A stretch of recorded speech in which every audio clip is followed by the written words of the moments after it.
हमारे साथ मौजूद होंगे बात करने के लिए साबिक वफाकी वजीर फवाद चौधरी साहब, उनको वेलकम करेंगे। अस्सलाम वालेकुम सर। सुल्तान राय साहब को जी अच्छा फवाद साहब, ये बताइएगा कि सबसे पहले एक्सटेंशन पे बात कर लेते हैं। आर्मी चीफ की एक्सटेंशन से मुतालिक आप लोग बात कर रहे थे, एक्सपेक्ट कर रहे थे, तो वो तो नहीं हो रही, क्या टेक है अब? हमें पता नहीं है फ्रेंकली कि क्या है क्या नहीं है। एक्सटेंशन की बात हम नहीं कर रहे थे। हमारा तो मुद्दा है कि नए इंतखाबात होने चाहिए, और उसमें जब ये बात आई कि जी इंतखाबात के कैसे होंगे, आर्मी चीफ का तकर्री होनी है, तो प्राइम खान साहब ने ये कहा था कि वो डेफर कर ले जब तक इलेक्शन नहीं होते। तो डेफरमेंट की बात हो रही थी, और हमारा भी मुद्दा बुनियादी तो यही है कि नए इलेक्शन होने चाहिए, क्योंकि उसके बगैर मुल्क में स्टेबिलिटी नहीं आ सकती। और कुछ भी आप कर लें, स्टेबिलिटी नहीं आएगी जब तक आप नए इलेक्शन नहीं कर। तो फवाद, एक तो बहुत शुक्रिया आपने ज्वाइन किया। आपकी बहुत सारी हेक्टेक आपकी मसरूफियात भी होती हैं, थैंक यू वेरी मच। आप लोगों का बड़ा बेसिक इस पे खान साहब ने बहुत सारे इंटरव्यूज़ भी दिए, उन्होंने स्पीचेस भी की। आप लोग ये मीडिया में आकर भी कहते रहे कि आप जो है नया चीफ जो है वो नई हुकूमत आकर लगे, ये आपका बड़ा नैरेटिव था, आपने इस पर स्टैंड लिया हुआ था। आज all of sudden army chief साहब ने कह दिया ISPR की तरफ से कि नहीं जनाब के नया चीफ आ रहा है, तो इस पर मज़ीद नहीं होंगी। तो आप समझते नहीं हैं कि जो आपका मेन पर्पस था कि आप इसको डेफर करा लेंगे और नया चीफ जो है नई हुकूमत लगेगी, तो वो नहीं हुआ, पूरा नहीं हुआ। तो आपकी स्ट्रेटजी अब उसके बाद नेक्स्ट क्या होगी? ये इसी तरह एजिटेशन जारी रहेगी आपकी? नहीं, हमारा एजिटेशन आर्मी चीफ लगाने के लिए तो नहीं है जी। हमारा एजिटेशन जो है या हमारी जो डिमांड है वो तो नए इलेक्शन की है। नए इलेक्शन तक जो है वो तो सारा जो हमारा एहतजाजी तहरीक है वो जारी रहेगी। उसका आर्मी चीफ लगाने या ना लगाने से तो कोई ताल्लुक नहीं है। ये एक अलहदा बात है कि हम ये समझते हैं कि आर्मी चीफ जो है वो पूरी कौम का होना चाहिए। 25% का तो नहीं होना चाहिए। अगर ये गवर्नमेंट एक रेगुलर इलेक्ट होके आती और वो अपॉइंट करती तो उसकी सिचुएशन और थी। लेकिन अगर ये हुकूमत इलेक्ट होके नहीं आई, ये ऑप्शन में आ गई है, तो वो फिर उसको ये फौज ने और नए आर्मी चीफ ने भी सोचना है कि उनको कैसे जो है वो ये एक उनको लगेगा, या कैसे ये उनका अपना भी है कि वो कैसे किस तरह की एक समझिए कि वो लगना चाहते हैं। वो पूरे पाकिस्तान के आर्मी चीफ लगना चाहते हैं, या ये 25% की एक पार्टी की रिप्रेजेंटेशन है उसकी आर्मी चीफ लगना चाहते हैं। नहीं फवाद, आप ये सजेस्ट कर रहे थे, मैं इंटरप्ट करूंगी क्योंकि फवाद साहब आप जरा टीवी की वॉल्यूम कम कर दीजिए, आवाज थोड़ी क्लियर आ जाए ताकि। सॉरी, वो मैं गुजर रहा था तो इसलिए वो मैं ये। अच्छा फवाद, आप ये सजेस्ट कर रहे हैं 25% वाली बात करके कि जो नया चीफ लगे उसको पोलाइटली डिक्लाइन कर देना चाहिए अगर अपॉइंटमेंट हो जाती है कि जनाब, क्योंकि आप लोग जो हैं यहाँ पे आकर रिप्रेजेंट नहीं कर रहे, जो आप लोगों का नैरेटिव है आप बात कर रहे हैं, तो नए चीफ को इनकार कर देना चाहिए कि मैं चीफ नहीं लगता? मेरे ख्याल में तो नए इंतखाबात का इंतजार करना चाहिए, और नए इंतखाबात में जो हुकूमत इलेक्ट हो वो आके लगाए। उस वक्त तक जो है वो जिस तरह से इमरान खान ने कहा है कि डेफर करें। नहीं, वो तो आज फैसला कर दिया ISPR की तरफ से आ गया कि चीफ एक्सटेंशन नहीं ले गए और 27 तक नया चीफ आ गया। तो आप लोग फिर उनकी नॉमिनेशन एक्सेप्ट करेंगे या आप उस पर बात करेंगे, कोई उस पर इशू रेज करेंगे? इस पर मुझे भी पता नहीं, कोई पार्टी की जिस पर मुझे एक कोई इजलास हुआ नहीं, मीटिंग नहीं हुई इसको लेके, तो जब होगी तो आपको। अच्छा फवाद, आप लोगों को कोई थोड़े से रिग्रेट्स हैं खान साहब की गुफ्तगू से? लगता है कि शायद ये रिग्रेट्स होंगे। आज मैं डान में उनका इंटरव्यू भी पढ़ा था जो उन्होंने दिया है वहाँ पे, उस पर भी खैर आपसे बात करते हैं कि आप लोग ये समझते हैं कि उस वक्त आपको ये एक्सटेंशन नहीं देनी चाहिए थी जनरल बाजवा साहब को? आपके पास अच्छा चांस था, नया चीफ लगाते तो शायद ये सारा क्राइसिस इस तरीके से अनफोल्ड ना होता जो हुआ है। आपके यहाँ ये रियलाइजेशन है कहीं पर? ये देखिए, बात यह है जी कि पाकिस्तान के अंदर ये एक मिलिट्री इम्बैलेंस का प्रॉब्लम है। ये तो पॉलिटिकल पार्टीज क्योंकि आपस में बैठ के इनमें वो नहीं है कि किसको रिजॉल्व करे। ये एक्सटेंशन देना या लेना ये कोई किसी की ये नहीं है कि कोई करे। ये एक्सटेंशन तो ली जाती है, दी थोड़ी जाती है। और इसमें जो जिस तरीके से एक फौज का एक पूरा किरदार है, उसमें फौज को भी खुद सोचना है, एस्टेब्लिशमेंट को भी खुद सोचना है कि वो 2021 में 1951 के फॉर्मूले तो नहीं चलेंगे। तो इसलिए उनको भी बड़ा नुकसान हो रहा है। So it's a complex issue. I think इसमें एस्टेब्लिशमेंट को और पॉलिटिकल पार्टीज को बैठ के इसका कुछ सोल्यूशन खुद ही बना लें, वरना हर दफा हर 3 महीने बाद ये मसला आता है, हर 3 साल बाद ये मसला आता है। अच्छा फवाद, जो मैं इंटरव्यू पढ़ा था खान साहब का, बड़ा बोल्ड इंटरव्यू था, उससे लग रहा है कि ऐसा ऐसा जूं जूं मेरा ख्याल है जनरल ये बाजवा साहब की रिटायरमेंट के डेज़ करीब आते जाएंगे तो शायद आप लोगों की गुफ्तगू ज़्यादा ओपन होती जाएगी, ज़्यादा जो राज हैं जो अभी तक आपने शायद नहीं बातें की वो खुलना शुरू हो जाएंगे। अभी भी उन्होंने दो चार ऐसी बातें की हैं जो मेरा ख्याल it might be very embarrassing for them कि हमें कि मिलिट्री के साथ जो रोमांस था वो हमारा अच्छा नहीं रहा, या उन्होंने दो चार बातें और भी बताई हैं कि फ़ौज मुझसे ये कराना चाह रही थी तो मैं नहीं कर रहा था। तो आपको लगता है कैसा मतलब रोमांस आपका कैसा इसके साथ फ़ौज के साथ आपका ठीक नहीं रहा खान साहब का? नहीं, फौज ने ताउन भी बहुत किया है, ये नहीं है कि हमारा बिल्कुल ही उनके साथ था। फॉर एग्जाम्पल अफगानिस्तान की जो पॉलिसी है आप देखिए कि फौज ने उसमें 90 डिग्री का जो है वो हमने चेंज किया, और इमरान खान का जो विजन था अफगानिस्तान के बारे में वो पाकिस्तान की फॉरेन पॉलिसी का जेनेसिस बना। और अनफॉर्चुनेटली वहाँ पे जो स्टेबिलिटी और रिलेशनशिप बिल्ड हो सकते थे तालिबान के साथ, वो अब वो दोबारा जीरो पे पहुंच गया, बेड़ा गर्क हो गया। उसके बाद अमेरिका के साथ जो रिलेशनशिप थे, जब CIA चीफ यहाँ पे आए और इमरान खान ने मिलने से इनकार कर दिया, तो ये कोई पाकिस्तान में रवाज नहीं था उस वक्त, लेकिन उसको फौज ने जो है वो बैकिंग की इमरान खान की। फिर मॉस्को का जो दौरा हुआ उसकी बैकिंग की, तो फौज ने हमारे साथ बड़ा ताउन भी किया।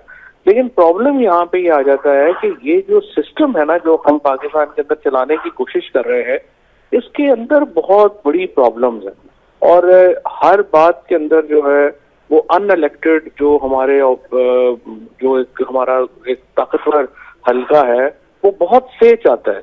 अब वो जो अगर तो शहबाज शरीफ जैसा बंदा वज़ीर आज़म होना जिसकी अपनी कोई से ही नहीं है पब्लिक, और वो सिर्फ इन्हीं की वजह से बैठा हुआ है, वो तो हर बात मानेगा। अब इमरान खान जैसा बंदा या बेनजीर भुट्टो जैसी लीडर या भुट्टो जैसा, वो फिर नहीं मानते, जो अवाम की एक ताकत भी रखते हैं, वो फिर अपना उसके ऊपर अपना पोजीशन चाहते हैं, वहां पे झगड़ा शुरू हो जाता है।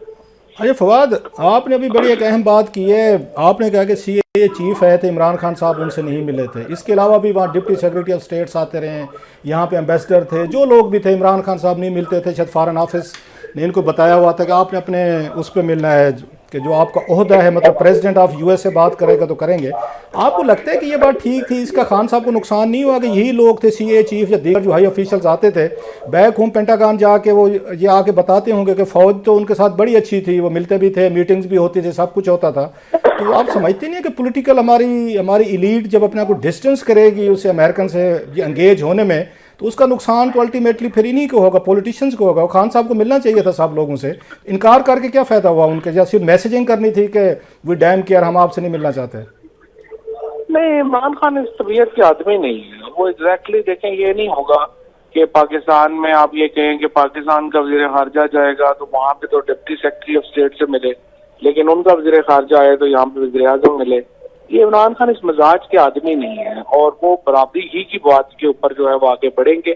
और जब उसका वो प्रेसिडेंट ट्रम्प से जब वो मिले थे और जो बातें और जो बातचीत हुई थी या जैसे आगे चले थे हम, वो बड़ा मुख्तलिफ था पाकिस्तान में आपको मैं ये याद करा दूं कि जो आप बात कर रहे हैं ना कि इस तमाम नौकरी चाकरी के बावजूद जब इमरान खान ने अमेरिका से जब इक़्तिदार संभाला था, पाकिस्तान का अमेरिका से ताल्लुकात मुकम्मल ब्रेक डाउन हो चुके थे। यहाँ पे कोई पाकिस्तान अमेरिका ताल्लुकात खत्म थे, और इमरान खान ने एक्चुअली अमेरिका से बिट बाय बिट बिल्ड किए, और ट्रम्प से जब फिर मुलाकात हुई तो हमारे ताल्लुकात अमेरिका से बिल्कुल एक डिफरेंट उसके ऊपर चले गए। तो लिहाजा ये कहना कि नहीं कोई बात नहीं, उनके जूनियर भी आए और हमारे सीनियर मिले, ऐसे चलता नहीं है। बिल्कुल नौकरी चाकरी का जो रिलेशनशिप होता है ना, उसकी कोई इज्जत नहीं होती। नहीं फवाद, वो बात आपकी ठीक होगी, पाकिस्तानी लोग जो हैं इस नरेटिव को बड़ा पसंद करते हैं जो आप करें, लेकिन ग्राउंड रियलिटीज़ जो हैं वो तो बिल्कुल डिफरेंट हैं। क्योंकि अमेरिका ये बहुत सारी टेक्सटाइल पे हमें वो कंसेशन देते हैं, F-16 वगैरह, हमारे वेपन असला, फिर आपके बाद उसमें फंसे हुए आप फंसे हुए FTF में थे, IMF में थे, इंटरनेशनल लेवल पे बहुत सारा क्लाउड है जो वो मतलब इस्तेमाल हो सकता है हमारे खिलाफ। अदरवाइज हमारी स्टैब्लिशमेंट के इतने उनके साथ डीप रूटेड उनके साथ इंटरेस्ट हैं, तो आपको लगता नहीं था कि थोड़ा सा कि हमारी पॉलिटिकल लीड है वो भी एंगेज रखती है अमेरिकन के साथ, ताकि ये सारी चीज़ें ना होती जो गैप है इमरान खान साहब और अमेरिकन स्टैब्लिशमेंट के दरमियान? नहीं, ये दुरुस्त नहीं है। उसकी वजह यह है कि मैंने अभी आपको बताया कि इसकी एविडेंस नहीं है। जब 2018 में जब इमरान खान ने इक़्तिदार संभाला था तो उस वक्त यही नौकरी चाकरी का रिलेशनशिप ही था हमारा 3-4 साल से। लेकिन वो रिलेशनशिप मुकम्मल उसके बावजूद ब्रेक डाउन हो गया।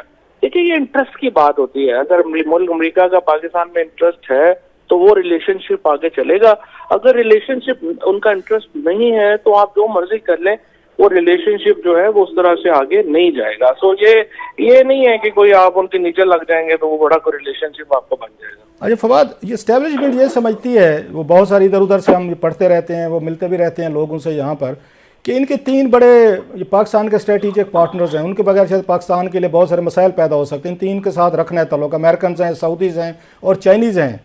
तो पता चला खान साहब के तो एक स्टेज पे इन तीनों मुल्कों से तल्लुकात ख़राब हो चुके थे और एस्टेब्लिशमेंट समझती थी कि ये नुकसान तो शायद हमें इंडियंस नहीं दे सकेगा, यूरोप भी नाराज़, अमेरिका नाराज़, चाइना नाराज़, सऊदीज़, कतरी, यूएई सारे नाराज़। तो आप भी कहीं पे समझते हैं कि ये थोड़ी सी ये जो मतलब है एक एग्रेसिव आपने पॉलिसी फॉलो की, तो ये भी आपके उसका कुछ सबब बनी है आप लोगों के इख्तलाफात एस्टेब्लिशमेंट के साथ? देखिए ये तो दुरुस्त नहीं है। मिसाल के तौर के ऊपर आप देखें कि अभी खान साहब के ऊपर जो असैसिनेशन अटेम्प्ट हुई है, आप उसके बाद देखें कि किन मुल्कों ने खुद अपोजिशन लीडर को जो इतना एग्रेसिव पॉलिसी लिए हुए है उसको कॉल करना बड़ा मुश्किल होता है। शहजादा मोहम्मद ने कॉल की है सर, आई एम सॉरी बात कर, शहजादा मोहम्मद MBS ने जी MBS ने जो है वो सबसे पहली कंडेमिनेशन सऊदी अरेबिया की आई, ने कॉल की उन्होंने कोई, आप कह रहे थे कॉल्स की हैं। खान साहब और MBS जो है वो बिल्कुल राब्ते में, कोई इसमें मैं आपको बता दूं, राइट, नंबर और मुस्तकिल राब्ते में। नंबर 2 MBZ ने कॉल, मोहम्मद बिन जायद जो है उन्होंने कॉल की, कतर के अमीर ने कॉल की, बहरीन के प्राइम मिनिस्टर ने कॉल की। तो वो तमाम ममालिक जिनसे आप कह रहे हैं कि उनके ताल्लुकात खराब थे, उन्होंने खुद जो अपना उनके सरबराहान ममलिकत हैं उन्होंने फोन करके जो है वो खान साहब की। और फिर आप देखिए कि जब से ये हुकूमत आई है कोई डायरेक्ट एड कतर की तरफ से, सऊदी अरेबिया की तरफ से नहीं मिली है, जबकि हमारी गवर्नमेंट को पहले 14 दिन में ही सबसे ज्यादा एड जो है वो सऊदी अरब, UAE और कतर की तरफ को ने मिली थी, और उसी से हम जो है वो अपनी किक स्टार्ट कर सकते। अच्छा फवाद, अभी ये सुन रहे हैं कि MBS जो हैं, ये शहजादा मोहम्मद बिन सलमान जो हैं वो पाकिस्तान आ रहे हैं शायद इस महीने के आखिर पे। उन्हीं दिनों में आप लोग यहाँ इस्लामाबाद में भी मेरा ख्याल कैंप लगा कर बैठे होंगे, तो क्या पॉलिसी स्ट्रेटजी होगी कि एहतजाज जारी रहेगा या कुछ 1-2 दिनों के लिए उसको आप मुखर करेंगे, क्योंकि समझा जा रहा है पाकिस्तान के लिए बड़ा ज़रूरी ये दौरा है उनका, तो क्या इस पर आपकी पार्टी की लाइन होगी सर? उससे पहले पता चल जाएगा चीज़ें किधर जा रही हैं। ये फवाद वैसे 2-3 महीने से आप कह रहे हैं और हम सुन रहे हैं आपकी बातें, किसी वक्त में आपके क्लिप चलाने हैं मैंने आपके। नहीं, बात यह है कि कई दफा चीजें करीब पहुंचती हैं फिर नहीं होती है। हम ऑब्वियसली जो अवेलेबल इंफॉर्मेशन है उस पर बात कर सकते हैं, कई दफा चीजें करीब लगी हैं फिर नहीं हो सकी, अब फिर चीजें करीब हैं, अब देखते हैं क्या बनता है। कल आपने ही अपना पूरा प्रोग्राम अभी आपकी मैं सुन रहा था हामिद मीर साहब के प्रोग्राम में, आपके वो खुरम वो हैं मैं नियाजी साहब है मेजर रिटायर्ड, वो बहुत सारी चीज़ें एक्सप्लेन कर रहे थे कि आपके बैकडोर राब्ते भी हैं, मतलब सरफेस पे तनकीद भी हो रही है उस पर फ़ौजी क़यादत पे, जनरल फैसल नसीर साहब पे, बाकियों पे, लेकिन सलमान साहब भी खुफिया मुलाकातें कर रहे हैं, और भी वो मेजर साहब खुद बता रहे थे जो इमरान खान साहब के बड़े करीबी हैं, वो भी मुलाकातें कर रहे थे। तो ये क्या पॉलिसी आपकी सर? ये मेजर खुरम नियाजी कौन है सर? ये वो तो ये कह रहे थे मैं इमरान खान साहब। नहीं तो वो कौन है? ये रोकड़ी साहब हैं आपकी PTI के कोई रहनुमा है सर? देखिए बात ये है, ये हामिद मीर जो पे इधर लोगों को लाके बैठा लेते हैं जिनसे हमारा कोई ताल्लुक नहीं होता, पता नहीं कौन है, वो जानते होंगे, हम नहीं जानते। नहीं, हामिद मीर साहब तो आपको भी बुलाते हैं, आप भी वहाँ पे जाते हैं और बड़ा दबंग किस्म का अपना नैरेटिव तो बयान करते हैं। सहाफी तो सबको बुलाएगा सर, मीर साहब बुलाएंगे, आपको बुलाएंगे, जैसे हमने आपसे रिक्वेस्ट की। हमने तो जियो को समझते हैं वो तर्जुमान है PMLN का, लिहाजा हम जब से 6 महीने से तो हम में से कोई भी नहीं गया वहाँ पे। आपने अभी खान साहब ने इंटरव्यू दिया है हामिद मीर साहब को कुछ दिन पहले, मेरा ख्याल है बिल्कुल भी इंटरव्यू नहीं दिया। अभी मीर साहब ने इंटरव्यू दिया है, हमने कोई इंटरव्यू नहीं दिया। कमाल कर रहे हैं, कब दिए सर? ये अभी कुछ दिनों पहले की बात है, ये उनका इंटरव्यू हुआ है सर। किसको दिया है? ये हामिद मीर साहब को उन्होंने सर नहीं दिया, पता नहीं आप कहाँ पे देख रहे हैं, आपको पुराना YouTube का क्लिप आपने देख लिया आपके। चले मैं चेक कर लूंगा, मैं माजरत कर लूंगा अगर ये है, क्योंकि मैंने खुद देखा है उनका उस पे इंटरव्यू। आप अभी माजरत कर लें क्योंकि कोई उन्होंने क्लिप जो है दिया नहीं। हमारी तरफ से कोई आदमी जंग जियो पे नहीं जाता, जंग ग्रुप को हम बिल्कुल जो है वो एंटरटेन नहीं करते, बिकॉज वो तो एक किस्म का नुमाइंदा है, एक पपेट है इनके PDM के। अच्छा, ये जो आपकी खुफिया मुलाकातें हो रही हैं सर, जिसकी बातें हो रही हैं, सलमान वो खुद कह रहे थे, उन्होंने अपने उसमें भी कहा है, वीडियो में भी कहा है। जी सर, सलमान कौन है? सर जी वो इतनी बड़ी वो तोप चीज है, इमरान खान साहब के वो बड़े करीब सिंगर हैं, जो सूफी सिंगर देखिए हैं। मैं मुझे समझ नहीं आती रऊफ खान साहब, आप इतने सीनियर आदमी हैं, कभी आप कह देते हैं पता नहीं को खुरम हमीद है, कभी वो कह देते हैं सलमान, ऐसे मतलब अगर आपने इतने नॉन सीरियस बातें करनी है तो फिर बंदा इस पे क्या बात करे? वो चौधरी साहब इतना बड़ा एक उन्होंने गुफ्तगू की है, बहुत सारे सीरियस इल्जामात लगे, आपसे पूछने ना हमने। बातें आप नॉन सीरियस बातें ना करें, वो सीरियस बात। आज चौधरी साहब मूड आपका थोड़ा सा आज थोड़ा सा वो हुआ है, आज आप थोड़ा सा गुस्से में हैं। ये पता नहीं कौन लोग हैं नॉन से, आप पता नहीं क्या कह रहे हैं। यार सलमान जो हाथ में ला देगा वो क्या जाके फौज से जो है वो अपने नेगोशिएशन शुरू कर देगा? कमाल कर रहे हैं आप। नहीं सलमान साहब तो है वो नेगोशिएशन के ऊपर मैं आपको बता देता हूँ, नेगोशिएशन सिर्फ एक आदमी जो है वो पाकिस्तान हमारे तरफ से इन टच है, उनका नाम है आरिफ अली, जो पाकिस्तान के सदर है। अच्छा। इसके अलावा जो भी आपको बड़े मारे, ये करे वो करे, वो टोटल बकवास। ये फैसल वाडा साहब भी कह रहे थे, वो भी शायद मुज़ाकरात करा रहे थे सर। मैंने आपको दोबारा मैं ये कह रहा हूँ कि हमारी तरफ से एक आदमी जो है वो उसको मैंडेट है, उसका नाम है सदर आरिफ अलवी, बाकी जो आगे के वो बकवास कर। अच्छा लास्टली सर इसका क्या बना, वो जो FIR दर्ज होनी थी, वो आप लोग कह रहे थे कागज़ का, आपका ट्वीट था फवाद भाई कि ये तो जो FIR दर्ज हुई है कागज़ का वो है ये टुकड़ा, इसकी कोई अहमियत नहीं है, जिसमें 3 लोगों के नाम नहीं होंगे, उसमें प्राइम मिनिस्टर साहब का था, वज़ीर दाखिला का था और DGC का था, तो क्या बना सर उसका? फिर रुक गई, FIR में नाम नहीं आ सके सर? नहीं FIR में नाम नहीं आए। अब आज हमने सेशन कोर्ट को मूव कर दिया है 22 से 22B सेक्शन के तहत FIR दर्ज करने के लिए, और वो उस पर नोटिस होंगे कल और इंशाल्लाह अदालत से हुक्म। अच्छा फवाद भाई जी लोग ये कहते हैं कि एक तरफ आपने सर अमेरिका से भी लड़ना है, दुनिया में भी हमें एक आपने इज्जत दिलानी है, which we believe it will be so, दूसरी तरफ वो कहते हैं जनाब कि उस पर एब्सोल्युटली नॉट तो आप करते हैं, वो ठीक करते हैं कि अड्डे नहीं देने चाहिए, लेकिन पंजाब में आपकी अपनी हुकूमत है, सब कुछ है, आप वहाँ पे FIR नहीं कटवा सके, और वो भी आपके वो साबिक प्राइम मिनिस्टर पे वहाँ पे अटैक हुआ है, ये कमजोरी बेबसी क्यों है सारी इतनी सारी? पहली बात तो ये है कि अमेरिका से हमने बिल्कुल नहीं लड़ना, पता नहीं आपसे किसने कहा हमने अमेरिका से लड़ना, हमने अमेरिका से बिल्कुल नहीं लड़ना, लेकिन हम सिर्फ ये चाहते हैं कि अमेरिका हमसे ताल्लुकात जो है वो रखे जैसे दूसरे सॉवरन मुल्कों से रखता है। हमें कोई अपना जो है वो एक स्लेव मुल्क ना रखे, बराबरी के ताल्लुकात होने चाहिए, जैसे उनके इंडिया के साथ हैं, जैसे उनके बाकी मुल्कों के साथ हैं, वैसे ही हमारे साथ होने चाहिए। और अमेरिका के पाकिस्तान के साथ ताल्लुकात बहुत अहमियत के हामिल हैं, हम इसकी अहमियत को रिकग्नाइज करते हैं और उसके मुताबिक चलते हैं। अब दूसरी बात ये जो आपने कही है, बात ये है कि ये देखें ये बेबसी हमारी नहीं है खाली, ये बेबसी मीडिया की है। मतलब अभी आपने राना सनाउल्लाह, शहबाज शरीफ का नाम लिया, आपने मेजर जनरल फैसल नसीर का नाम नहीं ले सकते। मैंने तीनों का सर नाम नहीं लिया, मैंने ओहदे बताया सर जी, मैं नाम फिर ले लेता हूँ, मुझे कोई मसला नहीं है, मैं फिर ले लेता हूँ सर। सुन लें, शहबाज शरीफ साहब के खिलाफ FIR होनी थी, राना सनाउल्लाह साहब के साथ होनी थी, और मेजर जनरल फैसल नसीर साहब की, पहले मैंने तीनों के ओहदे लिए हैं, अब मैं नाम ले लेता हूँ। आपने नाम लिया है, अब ये अगर बीप ना हो गया तो वो चलेगा। सो इसलिए जो टेलीविजन बंद हो जाते हैं, चीजें हो जाती हैं, नहीं होते सर, नहीं बंद होते। आपको एस्टेब्लिशमेंट से ये पूछना चाहिए कि जनाब इलेक्टेड गवर्नमेंट वो है, इख्तियार लोगों ने उनको दिया है। SHO वजीराबाद जो है वो उनको कह रहा है कि हम आपकी FIR नहीं काटते, तो मुझे बताएं आपने उनके ऊपर दबाव कैसे डाला हुआ। दूसरी बात यह है कि जब SN इकबाल पाकिस्तान के इंटीरियर मिनिस्टर था, और आपको याद था कि जब नवाज शरीफ का केस हो रहा था, एक कर्नल ने उसको रोक लिया कि आप नहीं अंदर जा सकते, और इंटीरियर मिनिस्टर जो है वो बेचारा वहां पे गालियां गुलियां निकाल के वापस आ गया। नहीं सर, पाकिस्तान की हकीकतें हैं। आप बजाय इसके कि आप एस्टैब्लिशमेंट को इसके ऊपर कहें कि पाकिस्तान में ये क्या निजाम चल रहा है कि आप इलेक्टेड गवर्नमेंट्स को ही कह रहे हैं कि जनाब बड़े आप लोग, मतलब आप लोग सर, आप लोग मान रहे हैं कि एक SHO जो है पूरी पंजाब हुकूमत पे, इमरान खान साहब पे, चौधरी परवेज इलाही पे, उमर सरफराज चीमा साहब पे भारी निकला है, वजीराबाद का SHO जो है आप सब पे भारी निकला है, आप कुछ नहीं कर सकते उसका।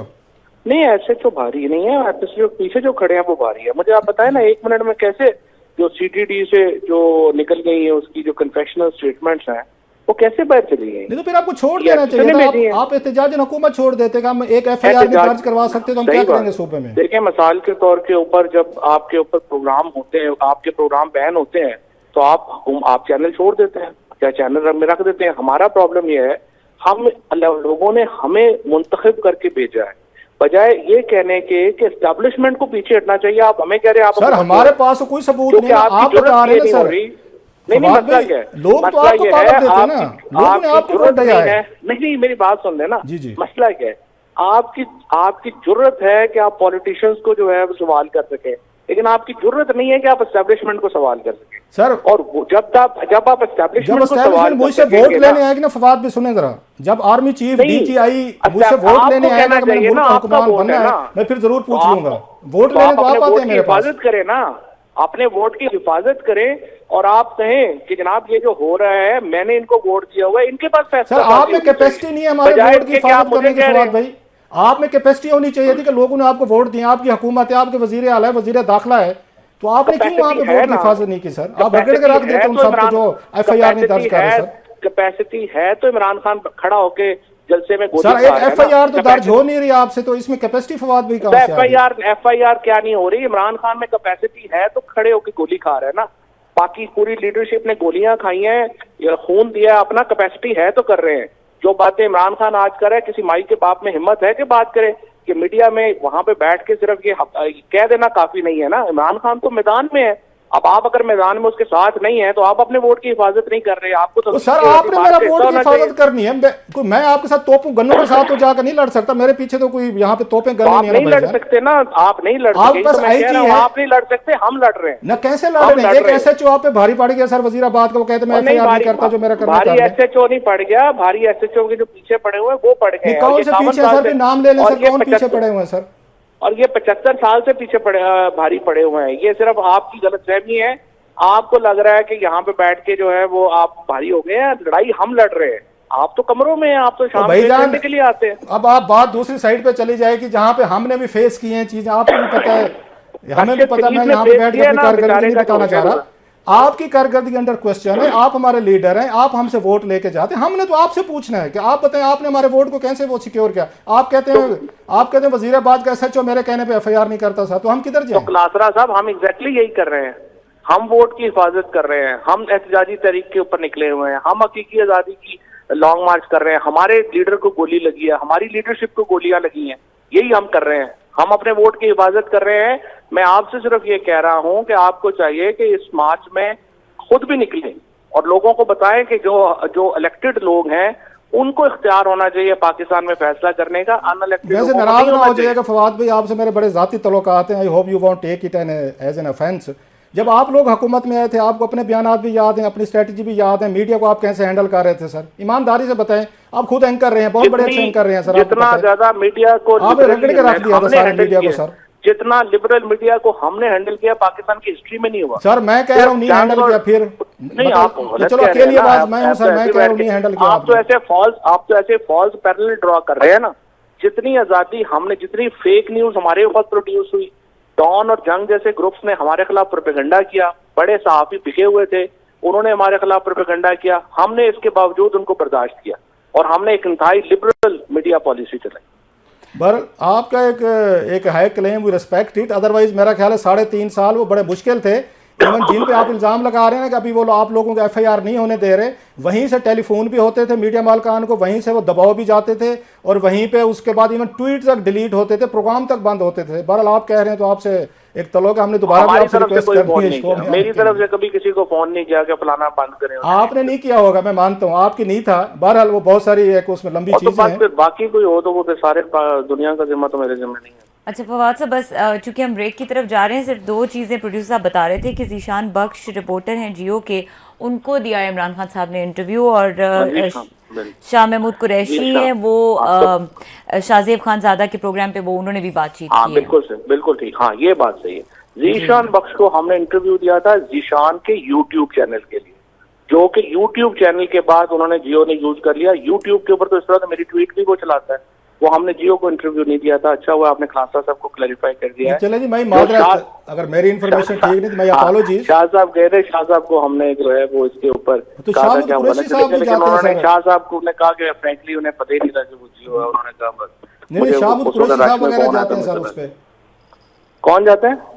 मैं कि शाहबुद कुरैशी साहब भी इंटरव्यू देने चाहिए, हम ये नहीं कह रहे नहीं देना चाहिए। नहीं, वो शाह साहब एक दफा चले गए थे गलती से, वो नहीं जाते।